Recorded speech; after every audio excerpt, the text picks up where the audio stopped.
Imagine that you're in a lecture hall with a professor of philosophy. And in the hands of this professor of philosophy, he holds a jar filled with large rocks, and he asks you, is the jar full?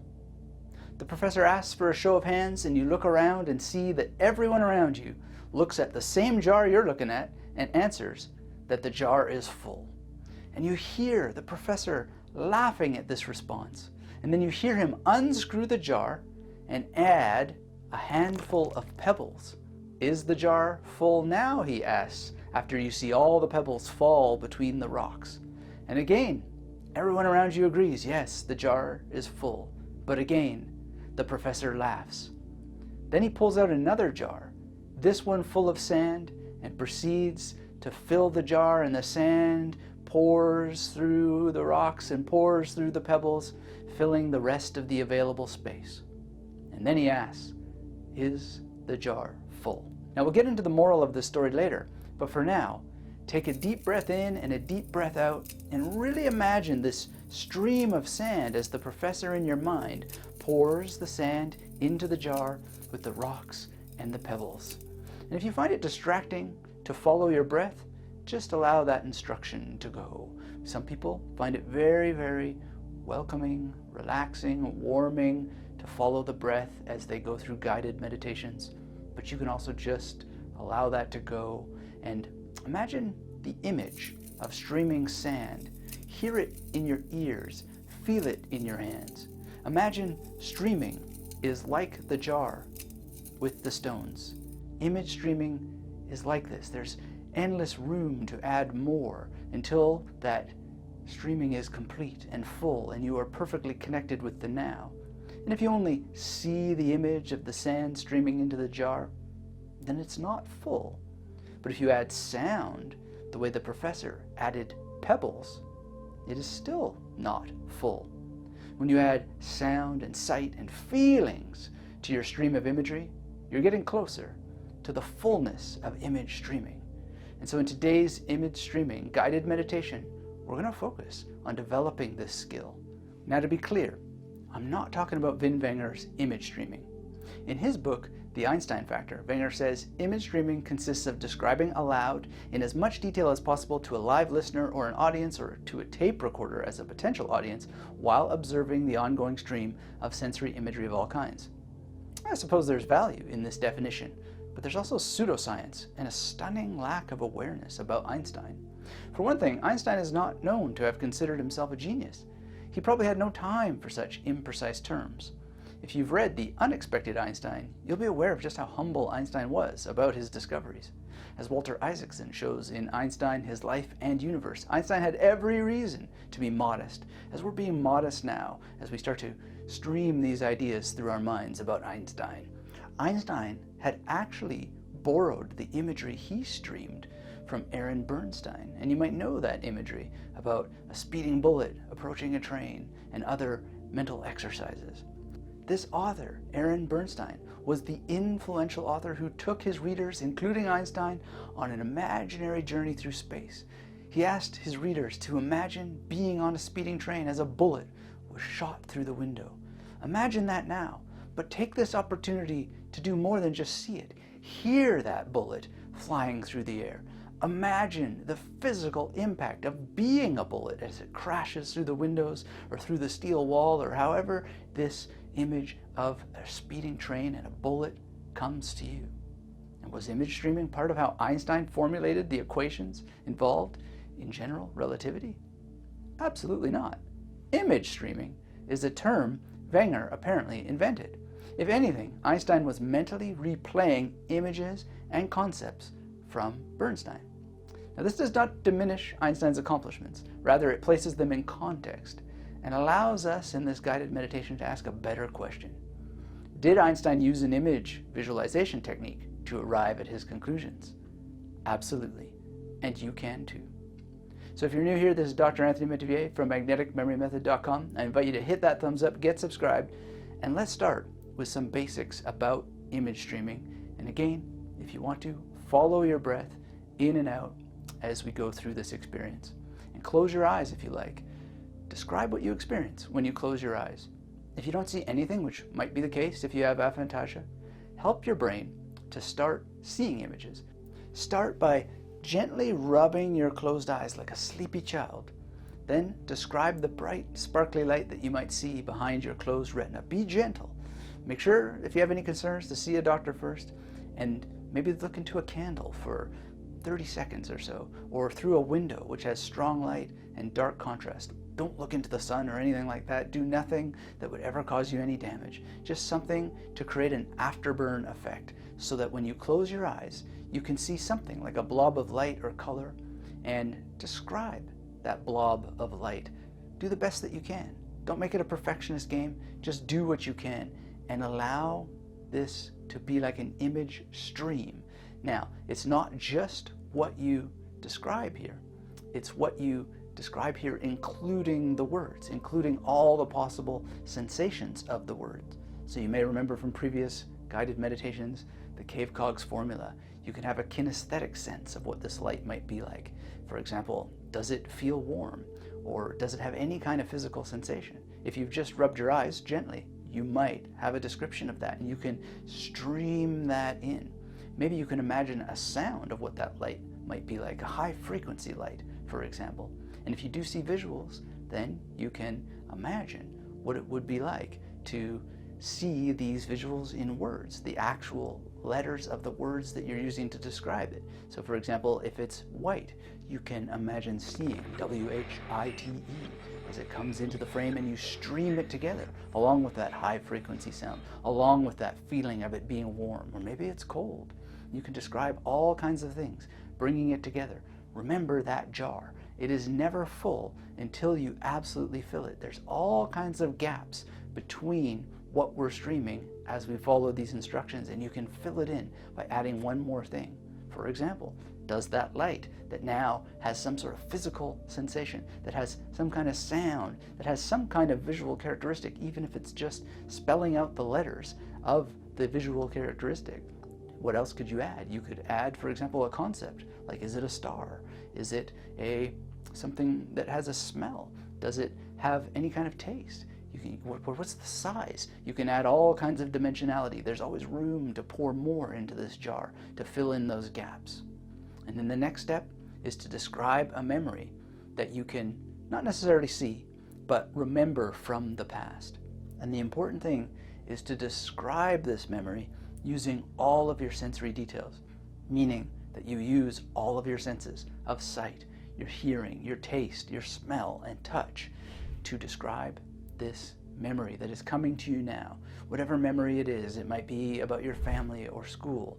Now, as you examine this memory and you describe it, keep a lookout for other things that you can do to fill in that memory, like we've talked about, adding smells, adding tastes, adding the sizes of things, adding the sounds, adding what they look like, adding how to spell it, adding what it might feel like physically to relive that memory.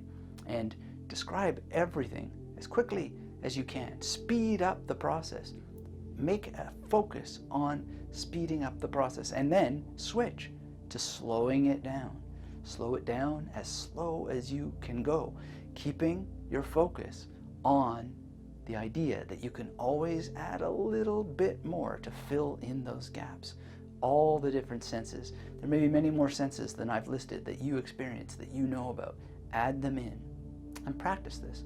Practice this for maybe 10 minutes a day and enable your mind to start to pack this in, to pack in more representations, more sensory modes. And now that you have the basic idea, let's start an image streaming experience together to build on what we've established.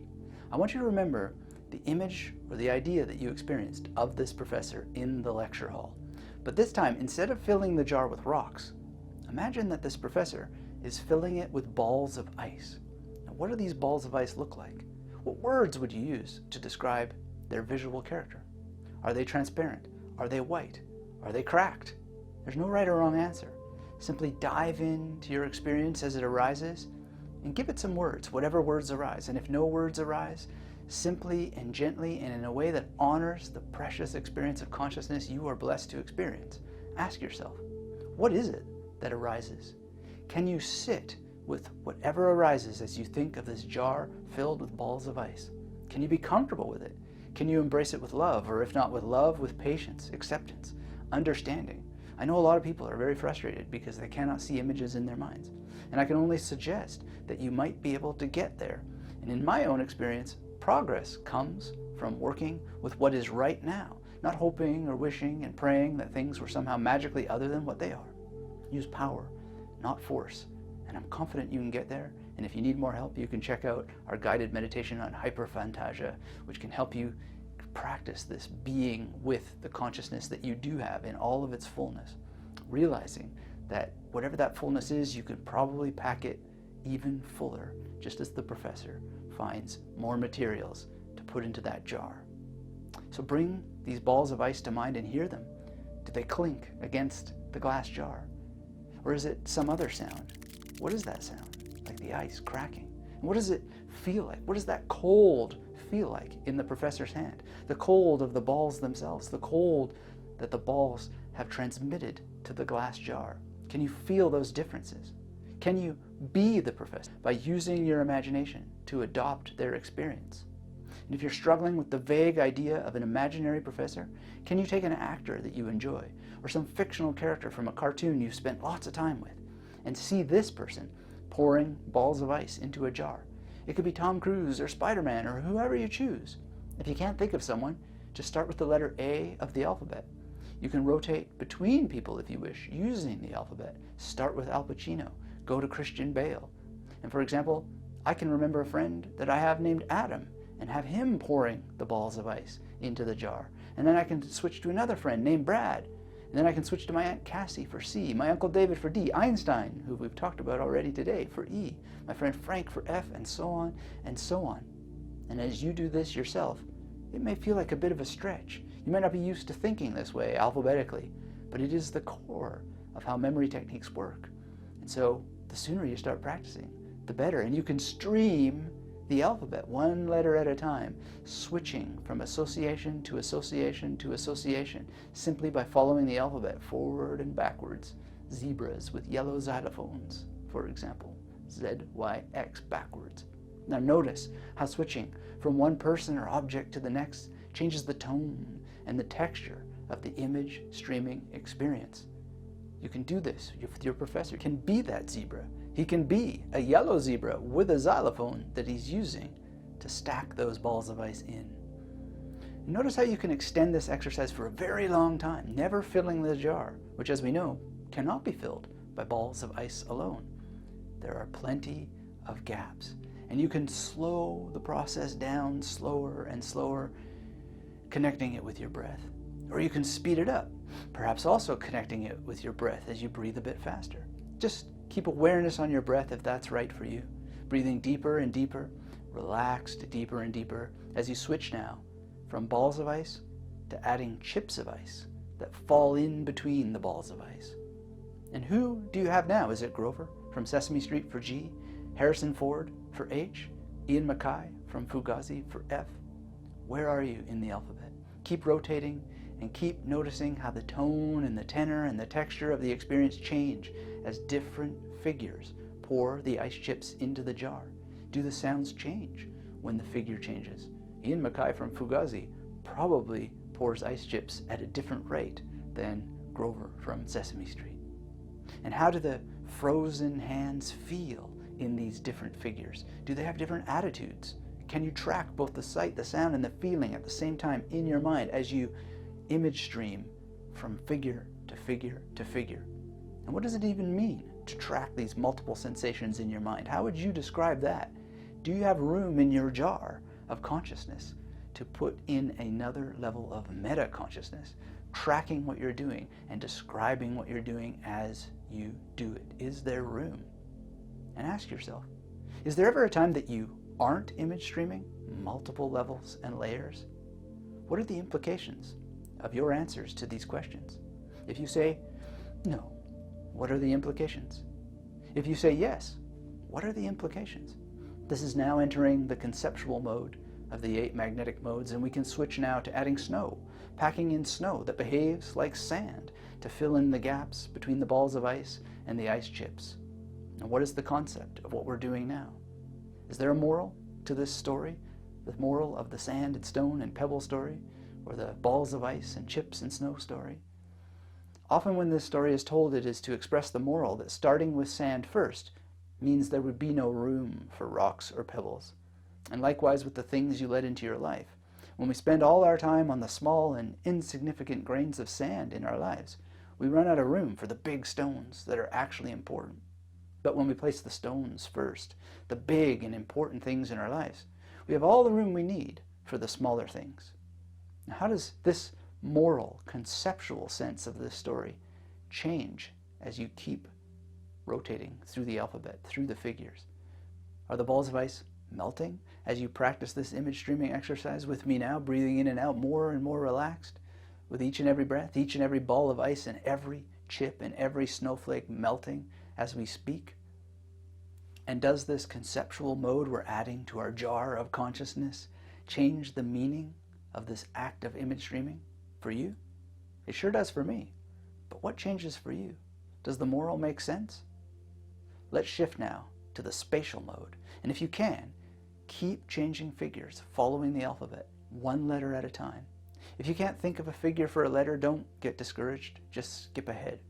With practice using the magnetic memory method and completing your exercises on the exercises page of the magnetic memory method masterclass, you'll train yourself to get faster. And by using the spatial mode, I'm talking about the lecture hall, but also the size of the professor, the size of the jar, the exact sizes of the objects going into the jar. How many of them can you imagine at the same time? Or can you rotate between them? Do you have to rotate between them? What would it mean to experience all of these levels holistically in your imagination in one single stream? Use your words to describe both the experience and the implications of the experience. And what does it mean and what does it say about your experience of consciousness if these levels or layers or spaces and sizes stacked inside of spaces are fractured in your experience? Does it say that something about experience itself requires you to focus on one thing at a time, or only a few things at a time? And is one level of focus more challenging than the other? Can you embrace that challenge? If it's easy for you, can you enjoy the ease and think of the ways to increase the challenge that you might embrace? For example, can you manage all of these levels at the same time while I'm talking? If so, congratulations. Can you do it rotating through all the characters, going through the alphabet backwards, Zorro, Yul Brynner, Xena, Warrior Princess, Walt Whitman, and so on? Notice the space and the sizes in it. When I say a name like Yul Brynner, how big does that word appear in your mind, that name, that figure, if that person comes to mind at all? How are you experiencing the lecture hall, the size of these people inside of it, relative to the size of the walls? Do you perceive just one wall with the professor standing in front of it? Or do you experience an angle? How does it appear? Can you rotate what happens? Can you spin the room around on an axis? If so, where is the axis? Keep exploring the room and the sizes of the figures in it. There's no right or wrong answer. Simply do what you can, rotating around and around on the axis and in as many directions and as long as many angles as you can. And if you can, keep rotating the professor through the alphabet, different figures. And you may want to go through this again. You may want to pre-prepare figures for each letter of the alphabet so you don't have to assign them as you go, which is a very good exercise to have figures for each and every letter of the alphabet. It will help you in your memory work. And as you do this, can you see the professor filling the jar? Can you have the professor shift through being different people as you go? And now, can you zoom into the space of the jar? Exactly how many millimeters stand between one ball of ice and the next? Can you zoom further in? Can you see all the patterns and ridges of a patch of snowflakes? Can you zoom directly into an individual snowflake? What are the sizes of the materials you find inside? Go deep into the center of a single molecule. What's inside? If your imagination taps out at this point, what does this tell you about your personal experience of consciousness now? Don't judge it. Don't berate yourself.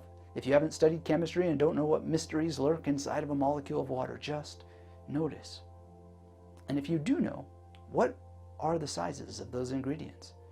What does it mean that you do know? What does it say about your memory, your life, your experiences, your fortune, your ability to have that knowledge that others might not have. Don't judge it. Just notice. And what does it say about your experience of consciousness? Then zoom back out. What's outside of this imaginary lecture hall? How big is your idea of this building when you look at it from the outside? Is it a small college building with 5 to 10 rooms? Or is it a massive building with dozens of lecture halls? And what is the campus like? Is it a massive campus or a modest-sized layout? Is there a pond somewhere, a fountain, many trees, or is it all concrete?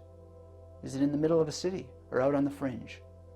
Can you consider these matters, seeing them in their different sizes and characteristics, while hearing sounds like wind blowing through these trees, or the sound of a fountain, or ducks in the pond, and feel what those things would feel like if you were those things, all while maintaining the professor switching through the letters of the alphabet, filling a jar first with ice balls, then with ice chips, then with snow. Now it's Tom Brady, now it's Scarlett Johansson, now it's Quentin Tarantino, now it's Rick Moranis, and so on, and so on. What does the answer tell you about your consciousness, whether you can do it or not? What is it telling you? Don't judge yourself. If you want to improve, you can. You can stream, and you can practice streaming more and more levels. The practice itself is the perfection. Practice makes progression, especially consistent practice, ideally at least 4 times a week. And as you continue to breathe, remember the moral of the story.